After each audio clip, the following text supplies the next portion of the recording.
Ya. Nah, kita akan lanjut ke inti dari session yang kedua ini adalah penelusuran bukti. Ya, ini adalah inti acara kita. Ini barusan yang saya ungkapkan hanya pengulangan-pengulangan. Baik, Dr. Emil, mungkin bisa kita agak pelan-pelan saja karena ini penelusuran bukti ini sangat penting ya. Kita jangan salah track ya. Baik, sejawat kita minta Dr. Emil. Terima kasih. Silakan Dr. Emil. Assalamualaikum, selamat siang, salam sejahtera untuk sejawat semuanya. Alhamdulillah, sesi kedua pada hari ini kita lanjutkan tentang penelusuran bukti. Terima kasih Dr. Sony tadi sudah memberikan pengantar mengenai PICO yang sebelumnya sudah kita sama-sama kita pelajari. Ini hanya mungkin sebagai sharing atau reminding, mungkin sejawat semuanya sebenarnya sudah sering melakukan penelusuran terhadap bukti-bukti ini. Ya, jadi ini masih langkah kedua dari EBM itu sendiri.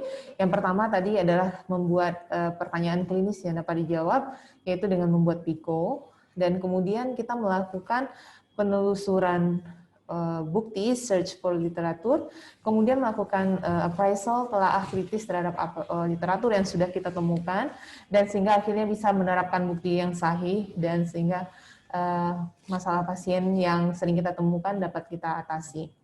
Jadi langkah kita hari ini adalah pada penelusuran bukti.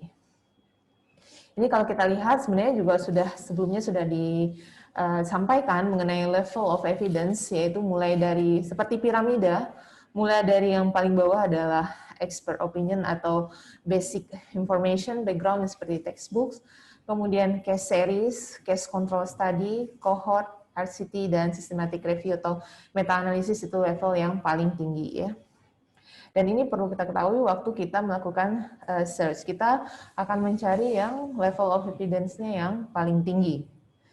Nah, kalau kita lihat step-stepnya, penelusuran bukti yang pertama tadi kita adalah membuat pertanyaan klinis atau PICO. Ya, ini langkahnya yang saya hijaukan yang akan kita bahas. PICO tadi sudah diulang lagi sekilas, yaitu P-nya adalah bagaimana kita menggambarkan sekelompok pasien itu mirip dengan pasien kita temukan di sehari-harinya. I-nya adalah apa intervensi utama, indeks atau indikator apa yang akan kita pertimbangkan. Dan sementara C-nya comparison, komparatifnya adalah apakah alternatif utama untuk dibandingkan dengan intervensi, dan kemudian O-nya adalah hasil outcome yang apa yang kita inginkan. Nah, setelah tahap PICO kita menentukan tipe pertanyaannya, type of question, dan desain penelitiannya.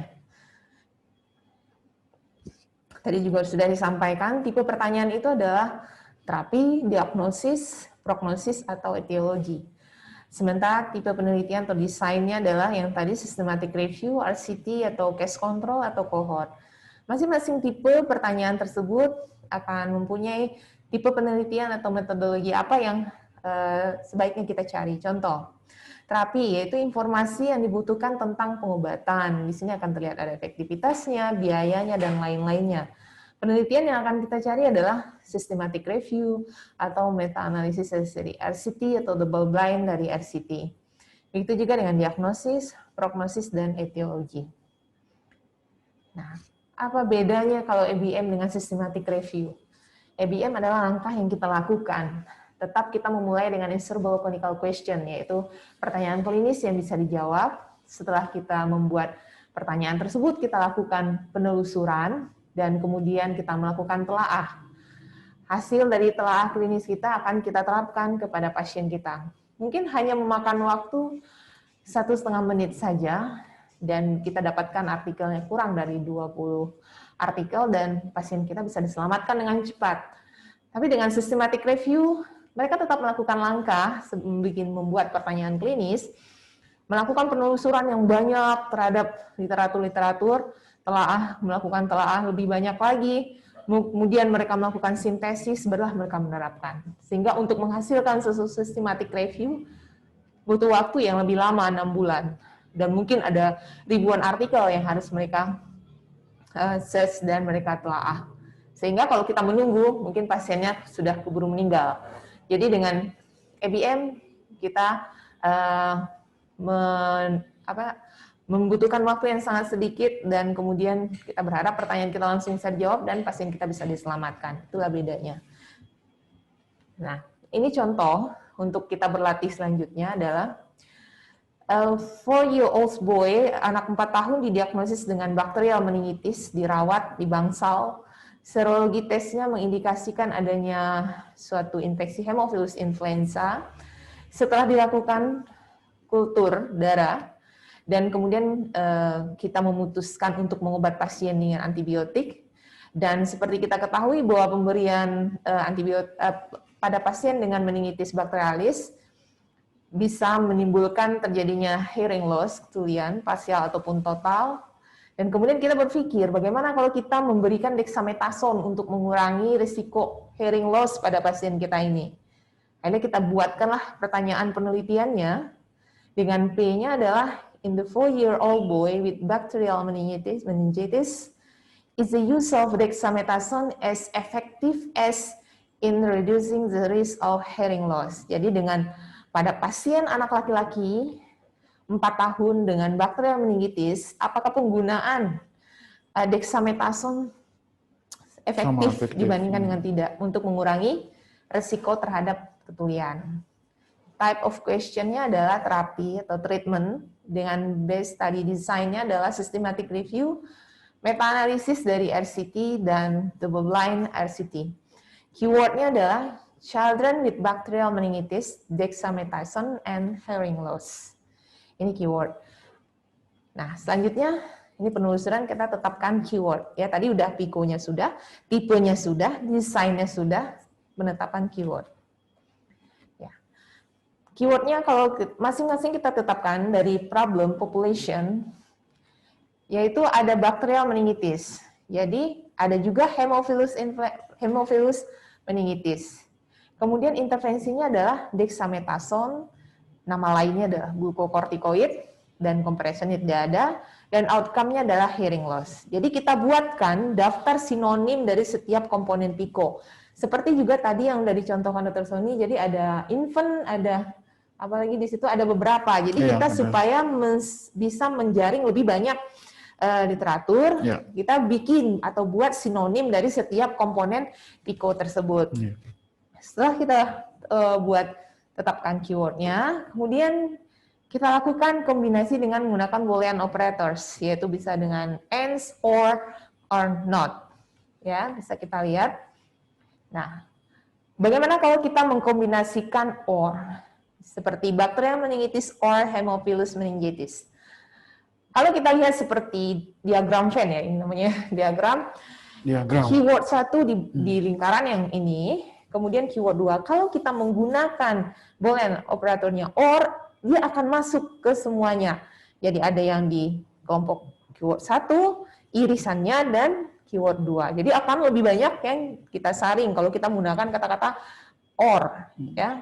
Nah, kalau kita menggunakan kata and, bacterial meningitis and dexamethasone, itu kita akan mendapatkan irisannya yang ada dua-duanya, yaitu yang di tengah ini. Ya, jadi kita bilang bacterial meningitis and dexamethasone itu adalah yang ada dua-dua katanya, jadi dia akan ada di tengah-tengah ini. Nah, kalau kita menggunakan kata-kata not, yaitu bacterial meningitis not Haemophilus meningitis, berarti yang ada adalah di yang keyword 1 saja, sementara irisannya tidak termasuk. Ya, itu kalau kita menggunakan Boolean-nya not. Ya, jadi mungkin bisa kita lihat. Or, kita akan lebih banyak dapat literaturnya, kemudian and itu akan lebih sedikit, lebih menyaring lagi, dan not. Ya. Nah, kemudian bagaimana kita membuat strategi penelusurannya? Seperti problemnya tadi adalah bacterial meningitis atau Haemophilus meningitis, kita berikan Boolean-nya or. Ya, jadi kemudian interventionnya dexamethasone or glukokortikoid or. Dan kemudian waktu kita mencari, kita maunya yang ada di P-nya dan beririsan dengan intervensinya. Jadi kita menggunakan N. P, N, intervention, N, comparison, N, outcome. Nanti kita lihat. Dengan menggunakan Boolean operator, itu akan meningkatkan sensitivitas dan spesifisitas. Jadi, satu keyword yang concern dengan pasien Dan juga ada another keyword, ada keyword yang concern dengan P tetap, tapi ada persamaan, sinonim. Jadi tadi ada bacterial meningitis dan Haemophilus meningitis. N 1 or 2. Kemudian yang kedua interventionnya. One keyword tetap concern dengan intervention dan sinonimnya juga tentang intervention, begitu juga dengan outcome. Begitu kita 1 dan 2 kita menjaring sensitivitas, meningkatkan sensitivitas, tapi dengan kita menggabungkan 3, ya ini 3, 6, dan 9, itu akan meningkatkan spesifisitas dari yang kita cari. Ya. Itulah gunanya kita menggunakan Boolean operators ini. Nah, kalau kita lihat akhirnya setelah kita menggabungkan antara P, ada P1 ini sinonim P1 per 2 tadi, bacterial meningitis atau Haemophilus meningitis dengan interventionnya adalah dexamethasone or glucocorticoid dengan outcome-nya hearing loss cuma 1, kita akan dapatkan yang paling tengah-tengah di sini, ya. Jadi lebih sedikit lagi, lebih sensitivitas lebih tinggi dan spesifisitasnya lebih tinggi, sehingga kita tidak perlu mencari ribuan jurnal, membaca ribuan jurnal, dan kita dapatkan hanya beberapa jurnal yang akan kita telah nanti. Ya. Kemudian membuat strategi penelusuran, yaitu berdasarkan kepada kriteria kelayakan, ya, eligibility-nya. Kemudian kurangin risiko terlewatnya studi yang relevan atau terlalu banyak studi yang kita ambil, itu akan merepotkan kita untuk menganalisis. Kemudian mulai dengan 2 konsep yang paling penting, seperti tadi konsepnya adalah P-nya intervention dan desain, ya. Jadi bisa kita konsepnya, kita yang paling penting adalah P-nya dan intervention-nya, ya. 2 atau 3 konsep yang paling penting kita mulai dengan itu. Kemudian fokus pada paling mungkin ditemukan di judul atau di abstrak, ya. Nah, selanjutnya contoh nih. Kita topiknya continuous subcutaneous insulin infusion in pediatric diabetes. Kalau kita menelusuri diabetes sebagai keyword, itu kan banyak sekali penelitiannya. Dan kita akan susah membacanya. Tapi kalau kita pakai topik spesifik seperti treatment of canolithiasis in elderly people with cognitive impairment, penelusurannya hanya sedikit artikel, sehingga kita tidak perlu melakukan restriksi lebih banyak lagi.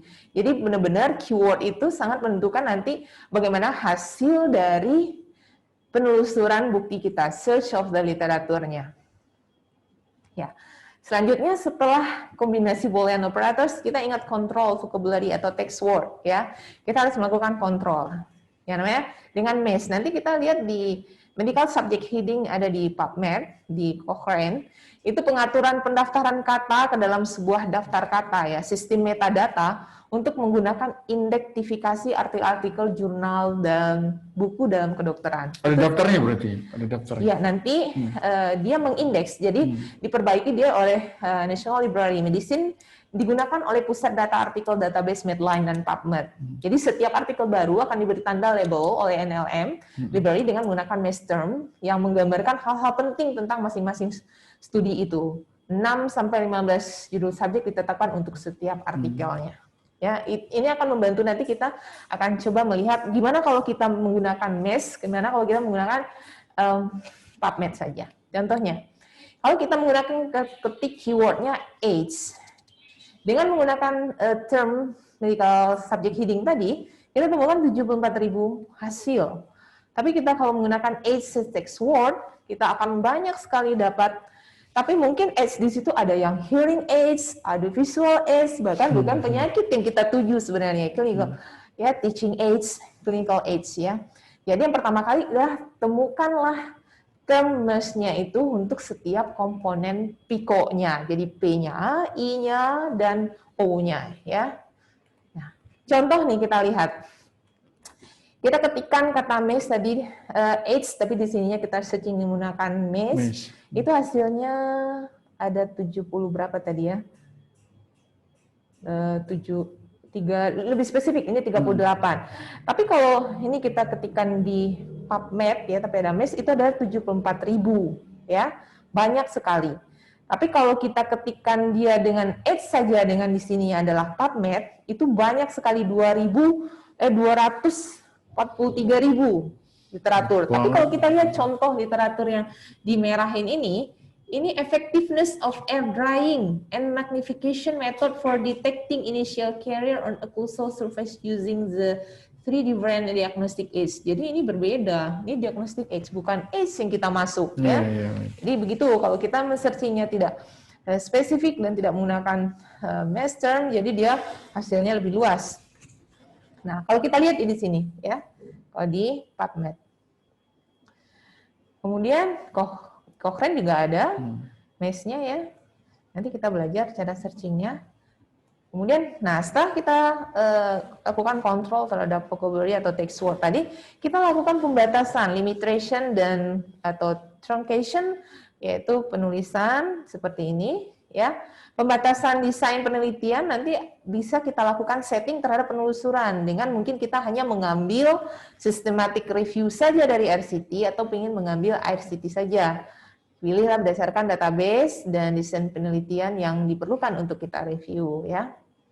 Nah, contoh di sini kita bisa lakukan pembatasan di sini untuk limitation. Kita lakukan filter ya. Ada mulai dari spesiesnya human, other animal, bisa juga dari tahun publikasi ya. Kemudian bisa juga ada yang full text ya, ada yang free full text. Jangan kita lakukan pembatasan dengan free full text ya. Nanti kita akan terlewat jurnal-jurnal yang relevan ya, karena tidak di full text itu kan kadang yang berbayar justru kita temukan jurnal yang baik banyak ya, berbayar. Jangan jadi limitation-nya jangan free full text ya. Kemudian nah truncation-nya misalnya vaksin, kita nulisnya vaksin, tapi kita berikan tanda di sini ya. Tanda untuk apa namanya di komputernya. Jadi semua yang berawalan vaksin dan berakhiran mau vaccination dia akan ikut terbawa di sini. Seperti protection and protective dia akan ikut ya, atau proximity operators yang dekat-dekat dengan kalimat tersebut. Nah, setelah kita lakukan tadi combination Boolean operators, kemudian control vocabulary dan text word, kemudian kita limitation, truncation ataupun proximity, kita lakukan pencarian bukti yang paling mungkin atau yang resource-nya paling bagus ya. Nah, kita lihat sumber EBM itu berdasarkan piramida. Yang pertama adalah study, penelitian ya. Kita bisa akses di PubMed, Medline ya. Kemudian synopsis of single study. Kita bisa lihat di evidence updates misalnya ya. Kemudian sintetis ya, sintesis itu di Cochrane systematic review sumbernya. Kalau synopsis of synthesis itu di Cochrane summary ya. Dan kemudian summary itu seperti di up to date ya, national guideline ya. Nah, yang belum ada nih yang masih belum sering ya, systems ya. Ini sumber dari EBM. Nah, sumber dari EBM tadi adalah sintesis. Itu merujuk biasanya ke systematic review. Ya, sintesis merupakan rangkuman yang komprehensif terhadap sebuah bukti dari pertanyaan yang spesifik. Kita bisa lakukan pencarian di Cochrane Library, Medline ya, atau Prospero. Dan kemudian nih contoh ya, untuk kita bisa membuka di Cochrane Library untuk sintesis tadi. Ini juga setelah login. Nah, kemudian di Cochrane Library nanti akan ada kelihatan ini ada review ya, ada Cochrane review, ada protokol. Di sini ada trial, kita mau ambil yang mana ya. Nah, Cochrane review ini tadi menggunakan kata bacterial meningitis dengan search-nya di title, abstrak dan keyword. Nanti akan 7 Cochrane review-nya ya. Nah, kemudian di PubMed. Nah, untuk penelitian untuk searching berikutnya kita menggunakan advance ya, langkah advance. Di sini bagaimana maksudnya langkah advance? Kalau kita klik di sini ya, advance ini, kita klik di sini, munculnya seperti ini. Kita ketikkan di sini, tadi adalah P-nya, bacterial meningitis, kita menggunakan mass term di sini.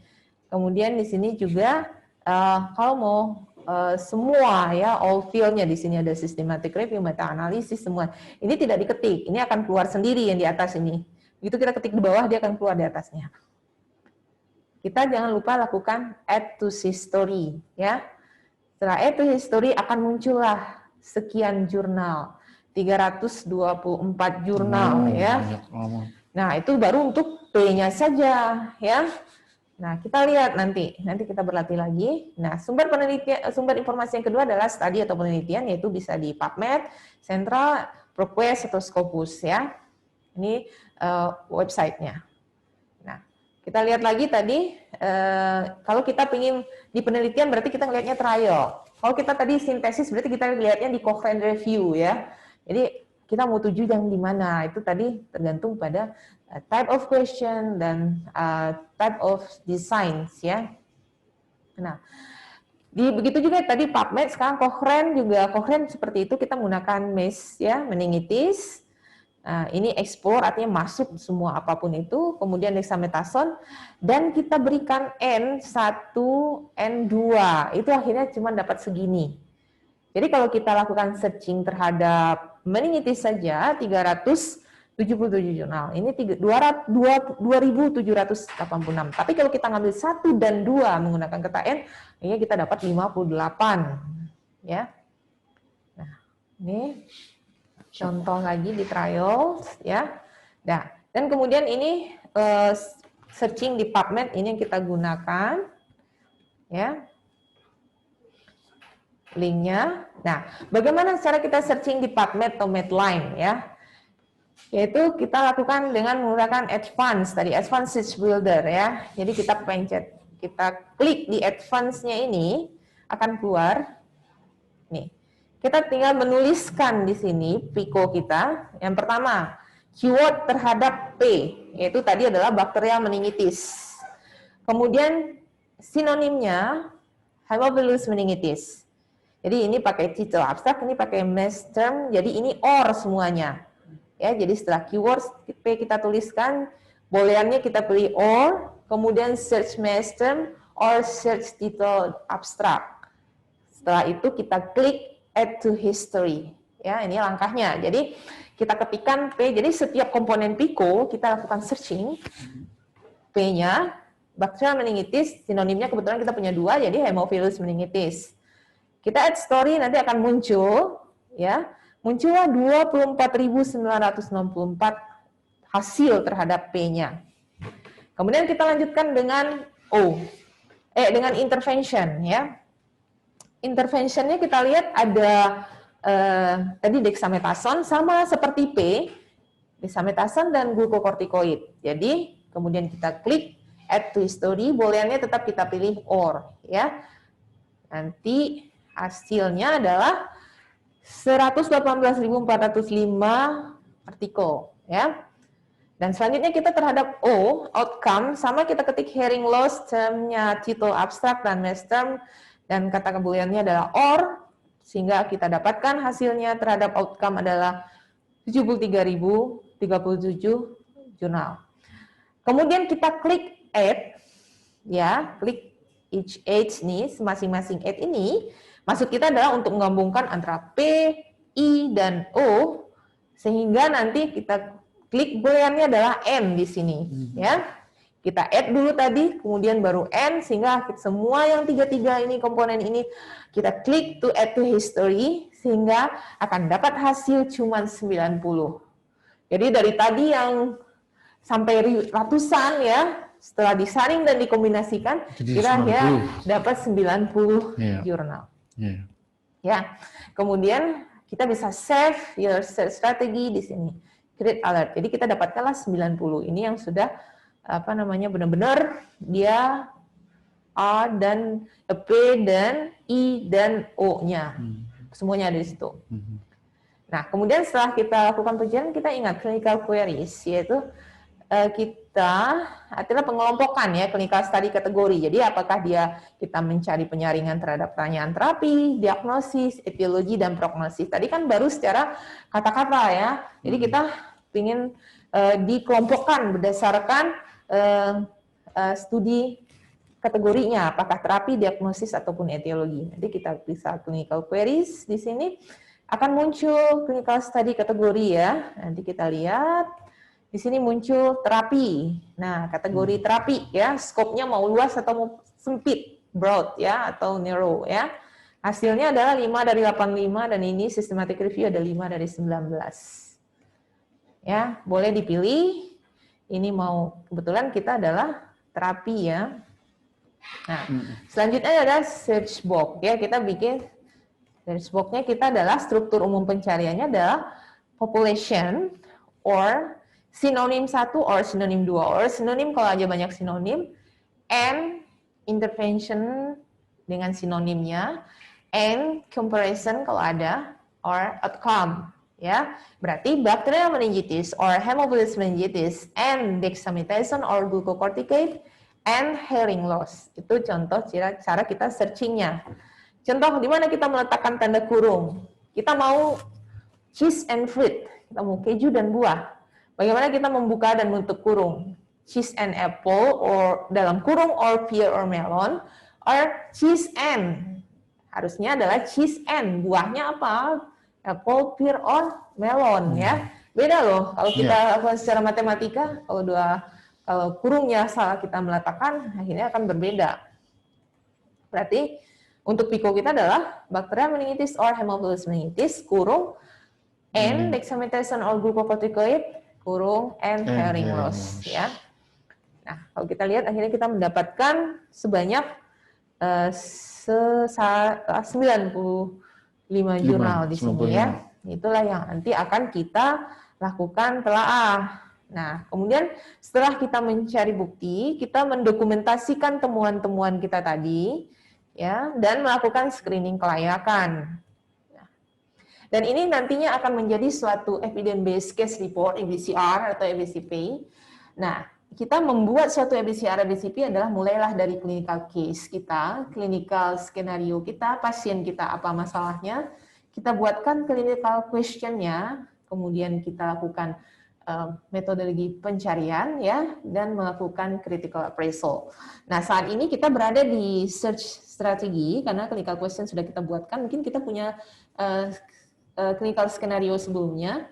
Dan kemudian hasilnya akan kita buatkan dalam bentuk hasil pencarian kita dalam bentuk tabel atau flowchart, ya, sehingga nanti kita gampang untuk melakukan appraisal dan menentukan level of evidence sehingga nanti bisa dibuatkan konklusi terhadap masalah klinis kita.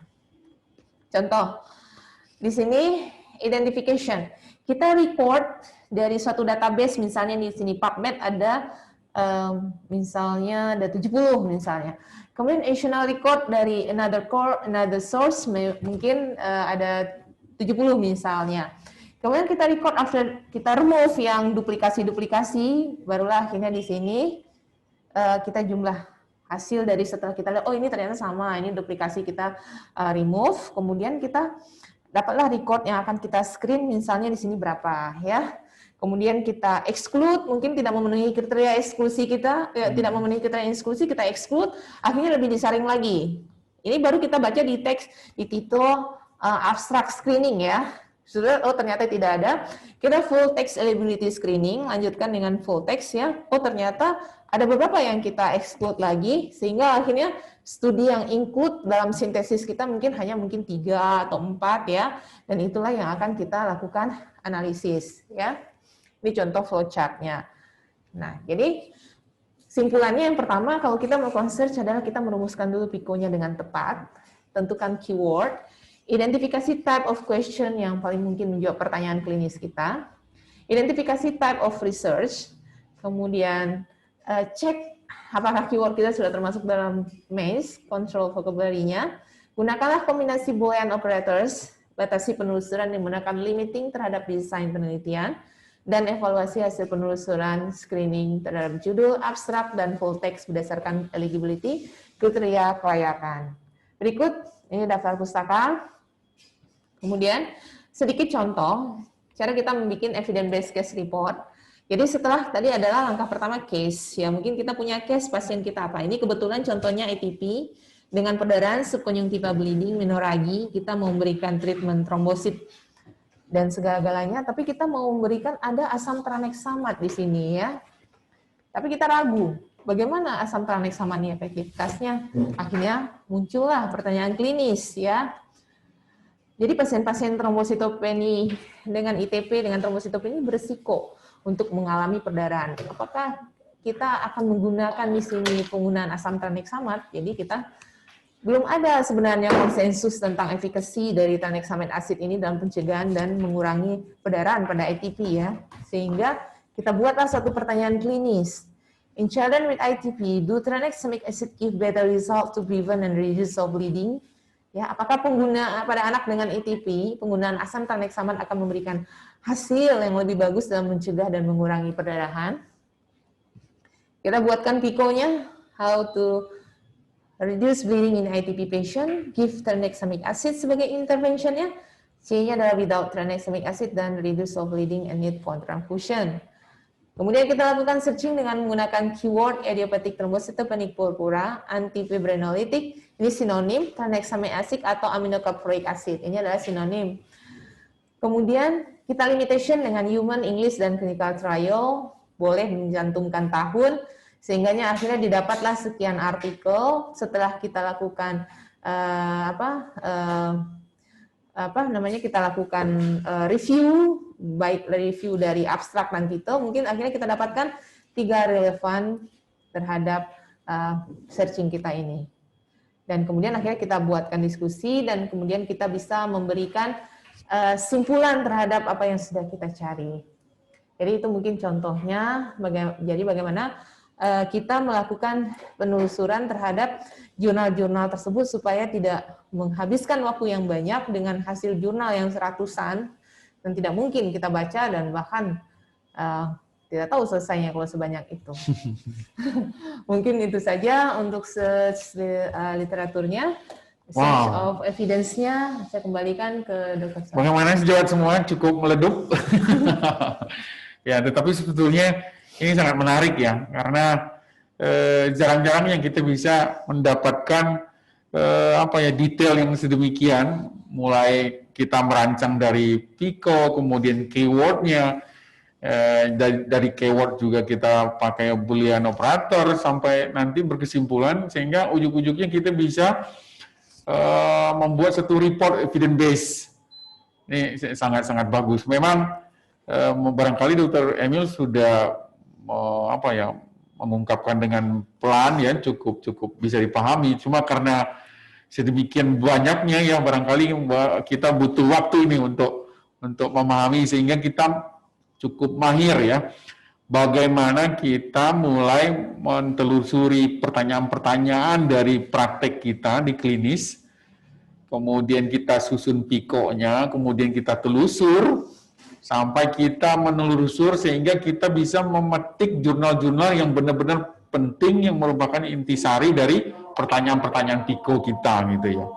Dan ini sangat menarik. Baik, ada sejam ya kita ya, udah ada ya, sejam ya Azad. Saya akan kembalikan ke sejawat semua karena ini adalah brainstorming ya. Ada apa saja yang pengen sejawat tanyakan, silakan. Bagaimana nih caranya bisa langsung ya? Ini kebetulan Azad. Mungkin di chatnya udah ada. Ada chat Azad? Bisa dibacakan saja? Belum. Hidupin aja mic-nya Azad di situ.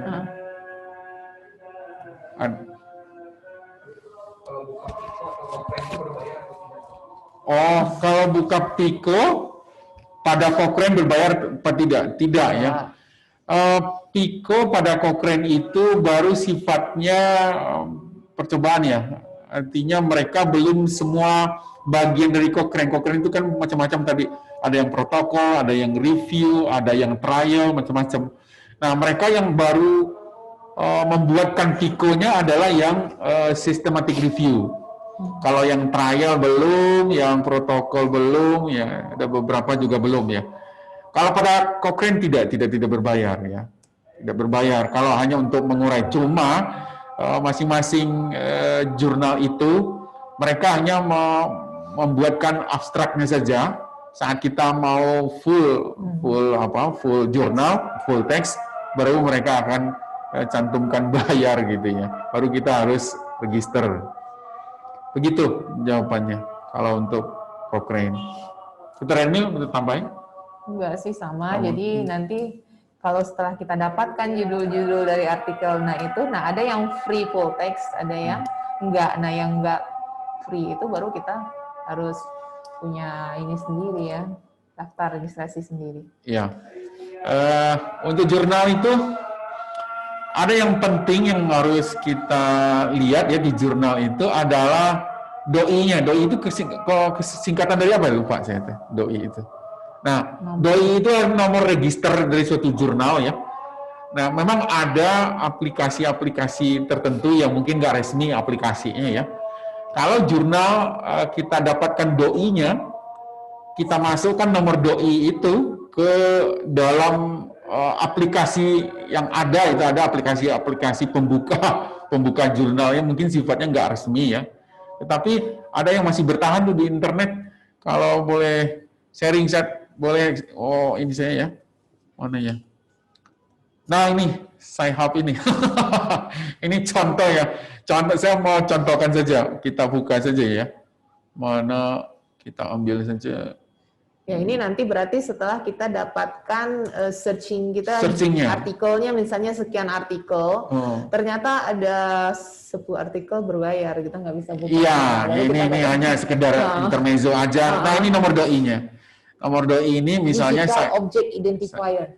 Iya, saya copy contoh, saya masukkan. Ya ini mungkin sejawat seringlah mengerjakan seperti ini.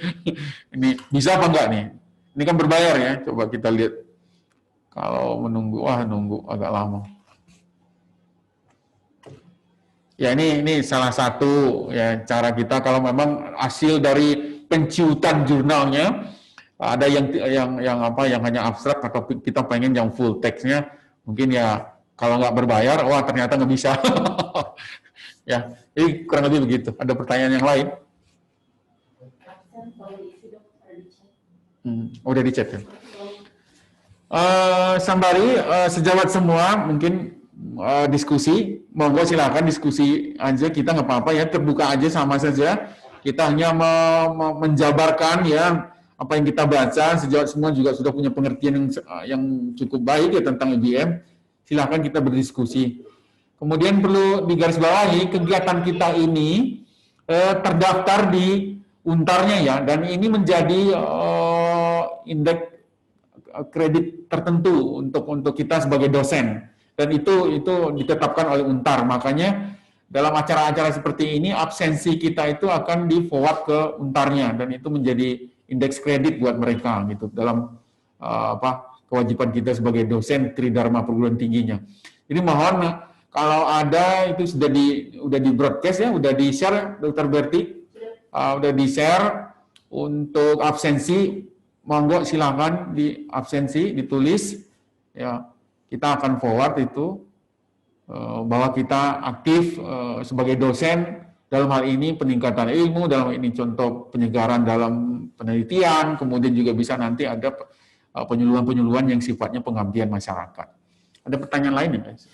Ada chat yang lain? Atau yang bisa langsung silakan sejawat semua. Dibuka aja itunya. Dibuka semua itunya.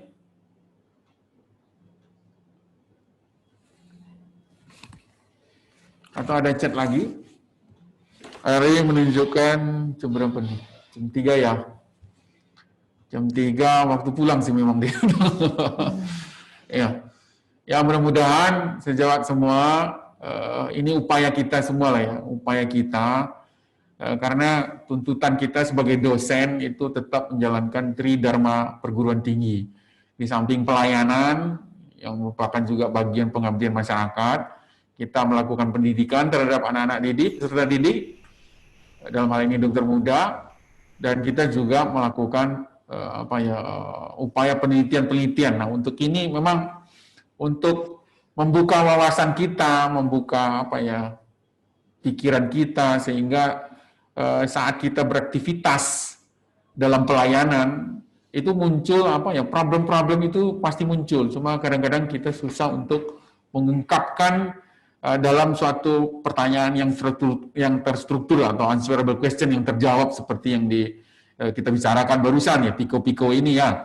Nah, dengan mengurai seperti ini, mudah-mudahan apa saja problem-problem yang muncul di klinis sejawat semua, pelan-pelan kita bisa membuka wawasan sehingga pertanyaan-pertanyaan itu ingin kita cari, malah ingin kita review, malah tingkatnya nanti mungkin yang lebih tinggi ya, sampai jurnal-jurnal itu yang sifatnya systematic review dengan tingkat eviden yang paling tinggi gitu.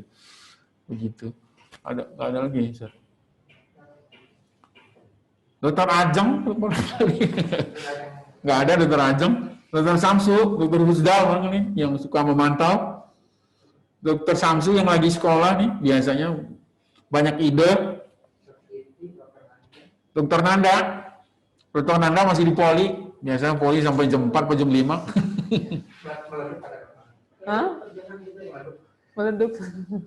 Apanya meleduk?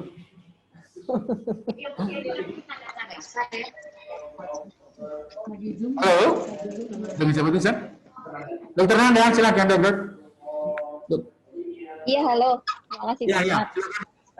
Ini pertanyaan menarik sekali dan walaupun Dokter Emil bilang, Dokter Sony bilang brainstorming, ya mungkin dianggap kita ini juga udah ngerti. Sebenarnya juga saya ini materi yang luar biasa dan saya butuh pelan-pelan baca-baca lagi ya. Iya. Secara juga pertemuan kemarin yang pertama saya tidak konsen, benar-benar tidak konsen karena memang sambil praktek. Nah ini untung alhamdulillah tadi si poli udah selesai, jadi saya bisa ngikutin dari awal. Alhamdulillah bisa. Iya mungkin nanti minta bantuan Dr. Emil dan Dr. Sony untuk memahami ini lagi lebih lanjut. Tapi secara umum sih sudah cukup paham. Cuman saya belum punya pertanyaan karena ya itu di kepala saya masih muter-muter itu. Jadi saya belum punya pertanyaan secara ini. Ya.